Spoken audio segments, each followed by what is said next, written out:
muraho neza. Uyu munsi ni za tariki 15 twese aba content creators dutegereje impinduka YouTube yatubwiye izakora, aho benshi muri mwebwe mufite ubwoba bujyanye no kuvuga ngo channel yanjye bagiye kuyisiba cyangwa se bagiye kunyambura monetization bitewe n'itegeko YouTube igiye ku updating. Rero muri benshi muri mwebwe mufite ubwoba, ariko YouTube yabibonye mbere cyane ihita ivuga ati aba bantu babifashe nabi, ihita isohora itangazo rihumuriza abantu. Rero muri iri tangazo yasubije ibibazo bitatu bijyanye muri rusange bijyanye n'ibyo abantu bibajije kugira ngo ibarema agatima, ndetse benshi muri mwebwe mushyira umutima mu gitereko ko ibintu bigiye kuba atari bishyashya. Hari ibibazo bitatu rero bahisemo, YouTube yahisemo irabisubiza, bigaragara ko ari byo aba content creators benshi bo kwisi bahuriyeho. Ikibazo cya mbere umuntu yarayibajije ngo ese gukoresha AI muri content zanjye ngo bisobanuye ko mba na violatinze amategeko ya YouTube? Icyo ni ikibazo cya mbere iyo umuntu yayibajije. YouTube rero yahise imuha igisubizo, ndaje mbabwira uko yamusubije. Icya kabiri undi muntu yari yayibajije ngo ese iri tegeko ryaza rirebana n'iryitwa reused content cyangwa se n'irisanzwe rikurikizwa ryitwa reused content? Ubwo ni ukuvuga ngo yabajije agamije ku kintu cyitwa mass produced content cyangwa se repetitious content, aho YouTube yavuze ko abantu bakora video zimwe ziguma zisubiramo izabaka monetize, cyangwa se abantu baproducinga video zimwe bakoresha ama AI ugasanga content nimwe icyo bahindura ni ifoto cyangwa title. Ubyo ngibyo rero nabyihita ivuga ko izabahana. Rero umuntu yahise yibaza ngo does this relate to reused content? Rero ndaje mbabwira uko YouTube yahise imusubiza. Hanyuma ikibazo cya gatatu undi muntu yarayibajije ngo what is changing on July 15th? ngo none se ni iki kizahinduka kuri izi tariki 15 z'ukwezi kwa 2025? ni ukuvuga ngo nawe ushobora kwibaza iki kintu ko dusanzwe twibereyeho gutya, ni iki kigiye guhinduka tugiye kwitega? Rundi nawe yarayibajije ati ese waduha ingero cyangwa se urugero rusobanura neza ikintu bita mass produced content? YouTube nayo yahise imusobanura ikoresheje urugero. Urumva rero ni ibintu bine tugiye kuvuga muri iyi video kugira ngo umuntu wese uri hano aze gusobanukirwa neza iyi mpinduka igiye kuba, ni ikiri bwangirize, ni ikiri bufashe, ndetse mu mutwe we abe yiteguye kubera ko nana byacitse ihari. Reka rero dutangire mbasomera ibi bibazo n'ibisubizo abantu bagiye babaza YouTube ndetse nuko yagiye basubiza. Mbibutsa ko nge muri kumwe nitwa Gatari Fred.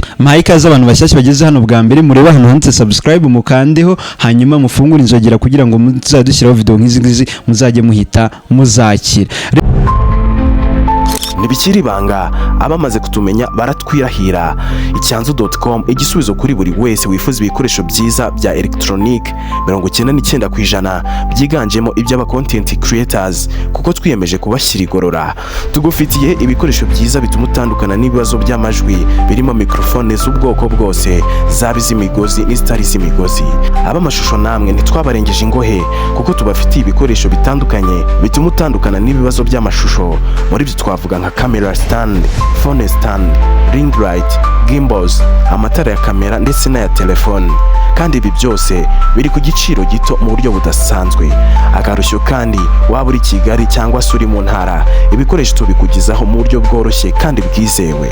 Si ibyo gusa, kuko tugufasha guhitamo ibikoresho ukeneye bigendanye na content yawe ukora. Serivisi dutanga ku Cyanzu.com ni serivisi utasanga hano ndabarahiye. Sura website yacu ni www.icyanzu.com maze wihahire, cyangwa se uduhamagare kuri 0788 42 11 33. Wanadusanga aho dukorera ni Kigali mu mujyi, munsi y'inyubako yo kwa Makuza. Hamwe na Icyanzu.com tugukorera umuti. Reka dutangire mbasomera ibibazo n'ibisubizo YouTube yatanze hano muri page yabo. Yatangiye ivuga ngo response to creators question about YPP policies July 2025. ngo ibisubizo ku bibazo aba content creators bari muri YouTube partner program bibaje ndetse n'ibisubizo byabyo. ngo hi creators, we have seen confusion around the Mino YPP update coming July 15th and wanted to share more information and answer to top questions we have seen. ngo muraho neza aba content creators, ngo twabonye mwaragize urujijo rwinshi cyane kuri impinduka zizaba ku itariki 15 z'ukwa karindwi zijyanye na monetization n'abantu bari muri monetization. ngo rero twifuje kubasangiza amakuru y'impamo yizewe ndetse tugasubiza na bimwe mu bibazo mwibajije. reka duhere ku kibazo cya mbere kirabaza ngo what is changing on July 15th, ngo nizihe mpinduka zizabaho guhera ku itariki 15 z'ukwa karindwi. Hanyuma hano yatangiye ivuga ngo mu by'ukuri cyangwa tuvugishije ukuri ntabwo iri tegeko tugiye gushyiraho cyangwa gushyira mu bikorwa ari rishyashya kuko risanzwe ribaho, ngo n'ubundi YouTube Partner Program isanzwe igira itegeko rivuga cyangwa se ribuza abantu gukora content zisubiramo, cyangwa se usanga umuntu yakoze topic imwe akayisubiramo inshuro nyinshi, agahindura ifoto cyangwa agahindura title, ariko ibirimo imbere ugasanga ni bya bindi. Icyo gihe rero usanga uwo muntu ngo yakoze ibyo bintu byitwa gusubiramo content inshuro imwe, cyangwa ugasanga umuntu yakoze video imwe irarebwa akaguma ya uploading inshuro nyinshi agira ngo akomeze abone za views. Ibyo rero iryo tegeko risanzwe ririho rihanwa na YouTube policy ya YPP. Rero n'ubundi icyo YouTube yakoze iravuga ngo icyo tugiye gukora ni ukurishyira mu bikorwa kurushaho tugahana n'abarikoze, ariko mu by'ukuri ntabwo ari rishyashya risanzwe. Ngo ubundi umuntu ukora ibi bintu ngo aba ari guspaminga cyangwa se aba ari gutuburira abamukurikira cyangwa viewers, kuko bisanga bahora bareba video ariko ugasanga ntivuga ibintu bitandukanye, aho usanga umuntu nimba ari topic imwe akayivugaho biturutse ko yabonye views. Rero icyo gihe YouTube yo ibifata nk'ikosa kuri gutuburira abantu kuri YouTube. Rero ngo impinduka zizabaho kuri izi tariki 15 z'uyu munsi turiho ntabwo ari nshyashya, ahubwo ni ugushyira mu bikorwa no guhana abantu bakora content nk'izo ngizo cyangwa se bakora cya kindi twavuze cyitwa mass produced content, gikorwa cyane cyane n'abantu bakoresha AI, aho ushobora gusanga umuntu afite prompt imwe amagambo amwe akayasomesha AI zitandukanye cyangwa se amajwi atandukanye, ariko still abantu bariho bayireba bakumva ni bya bindi barebye. Icyo gihe rero ngo YouTube igiye kubihagurukira, ni ukuvuga guhera kuri izi tariki biratangira guhagurukirwa babihane. Hanyuma ikibazo cya kabiri umuntu yarayibajije ngo does this relate to used content, ngo ese ubundi iri tegeko ryari rirebana cyari rijyanye na reused content. Abantu batazi reused content rero n'ubundi ni kwa kundi YouTube yajyaga ikwima monetize cyangwa ikayikwaka, aho wabaga wakoresha ibintu by'abandi ugasanga wafasha agace ka video z'abandi uragakoresha, cyangwa wateruye video y'abandi full urayikoresha, ariko se umuntu ahise yibaza ngo ese byaba bitandukanye cyangwa bijyanye na reused content. YouTube rero ivuga ngo there are no changes on our reused content policy which guides commentary clips, compilation and reaction content. Ngo ibi ngibi nta mpinduka biri bukore mu itegeko twari dusanganywe ryagengaga abantu bakora commentaire kuri video runaka, bakora reaction content, bakora ikindi twavuga ni compilation cyangwa se comment clips.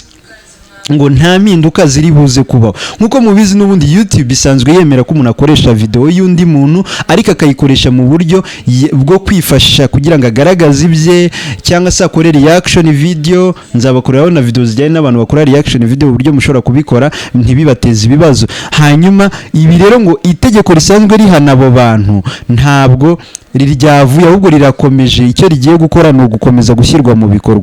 Ni ukuvuga ngo ubundi abantu bakora reaction video, abantu bakora commentaire, YouTube irazemera biranakorwa, ahubwo iyo ubikoreshe mu buryo bwa nabi nibwo ikwaka monetize. Rero ngo iri tegeko rije gushyira mu bikorwa ibyo bintu, kubihamya kurushaho, ntago rije kubikuraho. Nimba wabikoraga ugomba kugoma ubikora, ariko ukabikora mu buryo bwitonze ndetse bwujuje ibisabwa kugira ngo utamburwa monetization. Urumva rero ko yasubije neza umuntu iki kibazo. Ngo n'ubundi iri tegeko risanzwe rihari ngo rirengere abantu ba nyiri video bwite, ndetse rinatume aba content creators bakora content ziri original kandi ziri authentic. Ubwo rero urumva ko ibyo wari usanzwe gukora ugomba kubikora, ahubwo icyo ugiye gukora ni ukubikora uri careful kurushaho cyane. Hanyuma ikindi kibazo nacyo umuntu yari yabajije ikamusubiza, yabajije ngo will using AI my content be violation of authentic content. Ngo ese ukoresha AI muri video zanjye byaba bizasobanura ko video zanjye zitari original cyangwa se zitarimo creativity yanjye. Hano YouTube yasimusubiza ngo we welcome creators using AI tools enhance their storytelling, and channels that use AI in their content remains eligible to monetization. Hano nkuko twavuze muri video ishize, YouTube AI irayemera, kuko hano yasisubiza uyu muntu ngo twebwe duhikaze buri mu content creators ukoresha AI ariko akayikoresha muri storytelling cyangwa mu buryo ayikoresheje ya creatinze. Ngo na channel ndetse zikoresha AI mu buryo bwa nyabwo bwiza ngo zemerewe kuba monetize hano kuri YouTube.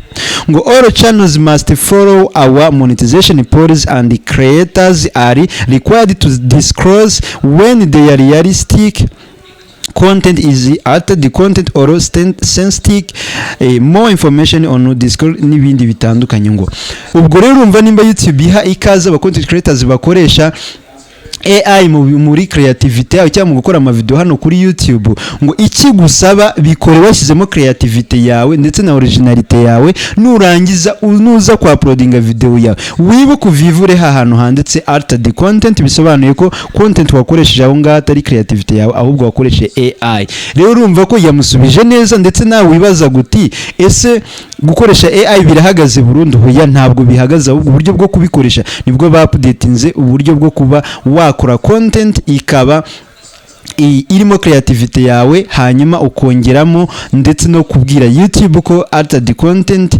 yaba cyangwa se video yawe igizwe na altered content. Rero ibyo ni ibibazo bitatu YouTube bari bayibajirika. Turebe icya kane. Mbere yuko tureba icya kane, ndabitsa ko Twika SMM ariyo company nyarwanda igufasha kuzamura social media zawe mu buryo butandukanye. Ukeneye aba followers kuri Instagram, ukeneye aba subscribers kuri YouTube, ukeneye views, ukeneye like kuri platform yawe yari yo yose, nakugira inama yo kubihamagara kuri Twika SMM bakabigufasha mu kanya gato. Waba uri mu Rwanda no mu mahanga babigufashamo. Nimero yabo ndayibashyira no kuri screen kugira ngo umuntu wese ashobore kubihamagarira. Nta mpamvu yo gucisha ku muntu runaka ngo wazemo na komisiyo n'iki, we yabihamagare Twika SMM barahari ku bwawe. Rero nimero yabo ni yo ngiyo. Hanyuma ikindi kibazo ari nacyo cyane umuntu yari yabajije ngo ngo YouTube, can you give some example of what is considered mass produced content? Umuntu yabibwiye ngo YouTube wadusobanura ukoresheje urugero ukatubwira icyo wita mass produced content. YouTube yasimubwira iti yes, a few example of mass produced content may include, cyangwa se mu ngero nabaha zijyanye no gusobanura mass produced content. Urwa mbere ni a channel that upload narrated story with only superficial difference between them. Ngo urugero hano rwumvikana neza, ngo ni nka channel iproducinga video zimeze kimwe cyangwa zivuga kimwe, zivuga ku kintu kimwe cyangwa zijya kuvuga ku kintu kimwe, ariko zigatandukanywa n'ifoto yashyizeho. Ni ukuvuga ngo zigatandukana ukoresheje amaso gusa, ariko story ari imwe.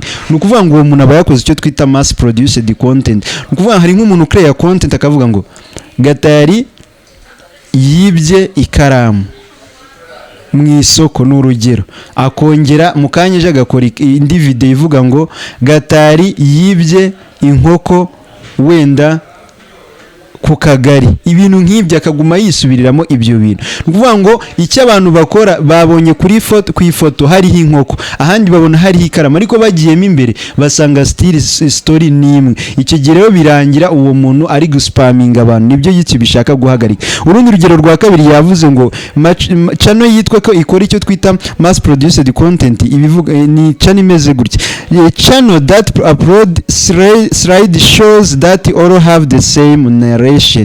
Ni ukuvuga ngo nanone umuntu akaza ka uploading hano video kuri YouTube, icyo yahinduye ari ya foto slidinga cyangwa se movinga hano muri screen. Nta kindi kintu yakoze we, story ni imwe cyangwa se ijya kumera nka ya yindi n'ubundi, ariko icyo yakoze ari uguhindura ifoto slidinga hano muri screen. Uwo muntu burya ngo ntago aba yakreye, aba ahubwo aba violatinze amategeko ya YouTube. Ngokomeje ivuga ngo this list is not exhaustive, so be sure to continue to review our content against our monetization policy. Ngo tuntu tubiri vuze ruguru ntabwo ari two twonyine, ahubwo ngo yakugira inama yo gukomeza gusoma amategeko yayo ajyanye na monetization policy.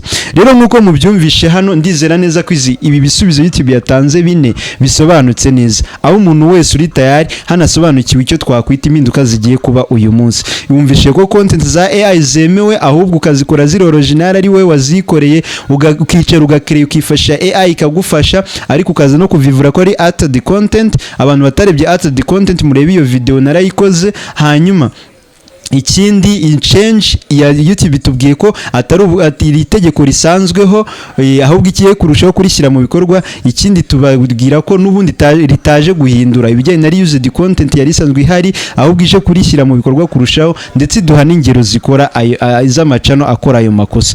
Nkuko mubyumvishije rero YouTube yabisobanuye neza mbere yuko bishyirwa mu bikorwa. Uraza kwihangana urebe impinduka ziri bukubeho, nizikubaho uze kubahiriza ibi bintu kugira ngo ukore iyindi channel, nizitanakubaho ugerageze ubyubahirize kugira ngo izi channel yawe igume ifite umutekano. Reka rero duhure mu video ataha, ngira inama umuntu wese uri hano kugira ngo ajye afungura inzogera kugira ngo tujye dushyiraho update nk'ingi ayakiriye ku gihe. Ciao ciao, ndabakunda.